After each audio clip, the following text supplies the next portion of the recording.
আলাইকুম, কেমন আছেন সবাই? আশা করছি সবাই ভালো আছেন। চা খাবো, চা হয়েছে, চা খাবো পরোটা দিয়ে, পরোটা না রুটি দিয়ে।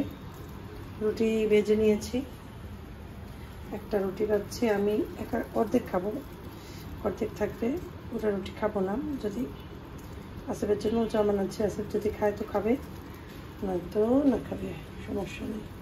সকালে আমি একবার উঠছিলাম 7টার সময়, 7টাও না 7:45, সজাগ ছিলাম অনেকক্ষণ, মেজাজ খারাপ ছিল। কারণ আসলে আব্বু ঘুমের ভিতরে অনেক ডিস্টার্ব করে, নড়াচড়া করে, উঠে বেড থেকে এত জোরে উঠে, তারপরে সাউন্ড করে যে আমি ঘুমাইতে পারি না। রাগ করে আমি বিছনা থেকে উঠে এসে সোফার রুমে বসাছিলাম অনেকক্ষণ। তারপরে আসেফ আব্বু উঠে গেছে, পরে এসে বলে যাও যাও ঘুমাও। আমি যখন মন চাইবে তখন ঘুমাবো। পরে যাই ঘুম দিছি। এর ভিতরে আমার কল আসছে, আমার নেটের একটু প্রবলেম হইতেছে, নেট থেকে কল দিছে, তারা বাসায় এসে দেখবে ঠিক আছে কিনা লাইন টেন। কিন্তু আমি আসতে নিষেধ করেছি, কারণ আমার চোখে এত ঘুম ছিল। আমি বলছি না আজকে না, কালকে আসেন। তারপরে কি করলাম, তারপরে কল দিল কে, 2টা কল, আর একটা কল আসছে ধরি নেই, আর একটা কল আসছে আমি ধরিয়ে নেই। অল্প চা নিছি, বেশি চা নেই নেই, মুখগুলো অনেক বড়। তো যাই হোক, রুটি দিয়ে চা খাই। কিছু খাওয়ার আজকে আর নাই, মানে ডিম আছে, ডিম তো খাবো না, ইচ্ছে করে না। রুটিটা একটু শক্ত করে ভাজছি।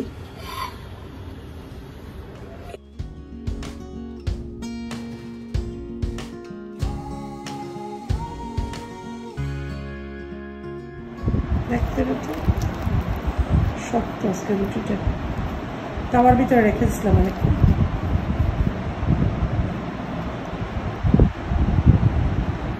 দুপুরের আজান দিয়ে দিছে। আমি কেন আসছি এই ফুলগুলো দেখানোর জন্য, আজানটা শোনানোর জন্য।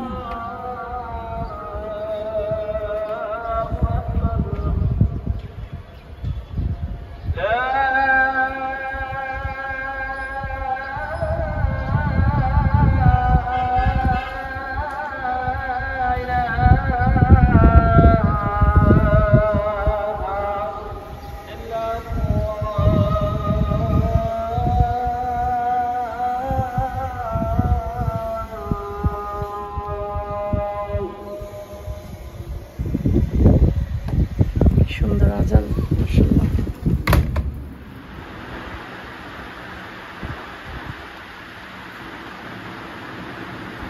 তুমি কয়টা ইয়া করবা, টিউশন কয়টা আছে? 6টা টিউশন? হ্যাঁ 6টায়, 2টা টিউশন। 6টায়? আমি তো এখন বের হবো। হ্যাঁ আমি 6টা তো 8টার মধ্যে আমি চলে আসবো। কিন্তু তুমি কি টিউশন কি নিবা, খাবার কি নিবা? খাবার কি দিবা? না বলছে বিস্কুট খাবা, নাকি আমি যাই যে বেকারি দিয়ে ওই রুটি আসেফে নিয়ে যাবো? হ্যাঁ রুটি কিনবো বেকারির থেকে, আর আসেফের কিছু খাবে ওই বেকারির খাবার। দুপুরে ভাতও খায় না। দিও আমাকে একটা দিও তাহলে। আপনার খাবার? হ্যাঁ তাহলে আমি ওরা নিয়ে যাবো, ও পাশে আসবে। তুমি যাওয়ার সময় চাবি একটা নিয়ে যাবো, ঠিক আছে। আর একটা চাবি ওর রাখবে, ঠিক আছে? হ্যাঁ একটু চাবি আর দিয়ে ওরে দিও। বারবার বলে যাবা যে যতবার তুমি বাসায় নামবা লক করে চেক করবা লক করছে কিনা, পারবে না? ঠিক আছে। এই যে রওনা দিলাম, আব্বু গেলাম, টাইম মতো চলে যায় টিউশনে। ডোরটা লক করে যাবো, ভাই আসলে আবার খুলে দিও। আর চাবি, শোনো চাবি এদিকে এসো, এদিকে এসো। অনেকদিন কষ্ট সময় করলাম।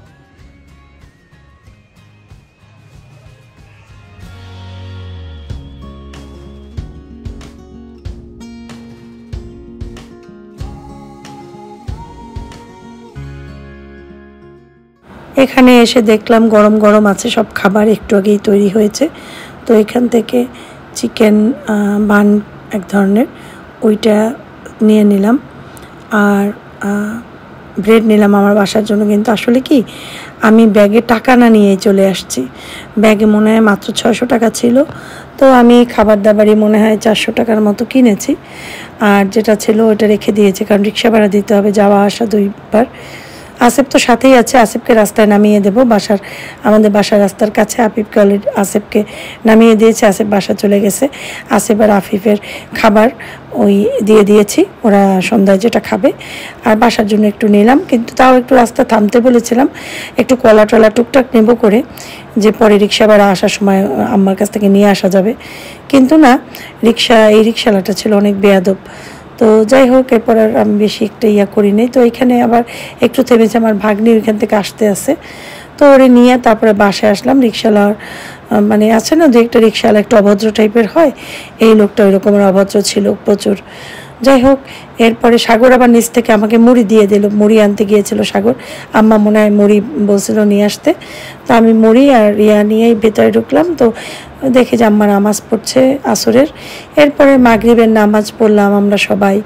নামাজ পড়ে তারপরে আম্মা চায়ের পানি দিল, আমি চাটা বানালাম, কারণ ভাবি তো এই টাইমে থাকে না, ভাবির আস্তে আস্তে 8:30 9টা এরকম বেজে যায়।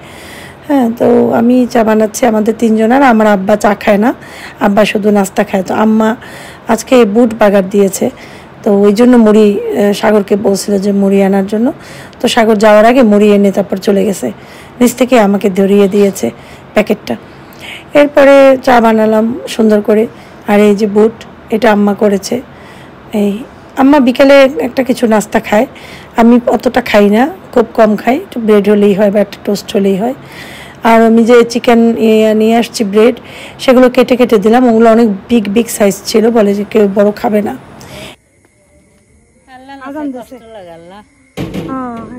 আম্মা আল্লাহ হাফেজ, যাও তুমি ভিতরে যাও। তো এই যে বাসার দিকে যাচ্ছে, আমার তো টেনশন যে আবার রান্না কি করব না করব। বাসায় এসে আমি বাচ্চাদের জিজ্ঞাসা করেছি যে ভাত খাবা নাকি পরোটা করে দেব, বলে পরোটা করে দাও। আমি বললাম আচ্ছা ঠিক আছে। তো ওর বাবাও রাতে একটু রুটি পরোটাই খেতে চায়, ভাতটা খেতে সবসময় চায় না, বলে যে গা ছেড়ে দেয়। আর যেহেতু সারাদিন প্রচুর পরিশ্রম করে, পায়েও ব্যথা, প্রচুর ব্যথা। ওর আব্বুর পায়ের ব্যথাটা নিয়ে আমি আসলে খুব দুঃখ প্রকাশ করছি কয়েকদিন যাবৎ।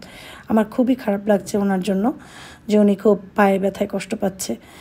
তো যাই হোক, একটু চিনি লবণ দিয়ে মেখে নিলাম, এটা ডো করে রেখে দেবো আধা ঘন্টার জন্য, তারপরে তৈরি করব। এই ফাঁকে নামাজ পড়ে ফেলবো, আর ময়দাটা ততক্ষণে একটু ভালোভাবে হবে, সফট হবে। তো এভাবে করে রেখে দেবো, আর আলুটা সেদ্ধ দিয়ে দেবো, আলুটা সেদ্ধ হোক। আর কারণ ওটা রান্না করতে লাগবে 10 মিনিট, আলুর ডালটা। তো আলু সেদ্ধ করতে দিয়ে আমি নামাজ পড়ে ফেললাম। তো আলু হয়ে গিয়েছে, আলুটাকে একটু ম্যাশ করে নিচ্ছি। আর আমি এই ফাঁকে একটা ভিডিও দেখছি আমার পাশে রেখে মোবাইল, যে সেটা হচ্ছে মানে আলু ম্যাশ করার একটু আগে।